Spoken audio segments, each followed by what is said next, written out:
قالت: زنيت وقتلت ولدي من الزنا. فقال: اخرجي. قال: اخرجي أيتها الفاجرة.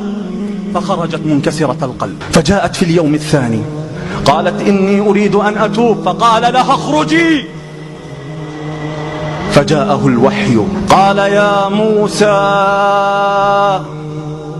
لم رددت التائبة؟ أما علمت من هو شر منها؟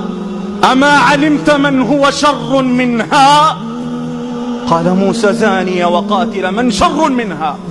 قال له: تارك الصلاة، تارك الصلاة عامدا متعمدا أشر عند الله من الزاني ومن القاتل ومن الكذاب ومن النمام ومن المرائي والمرابي.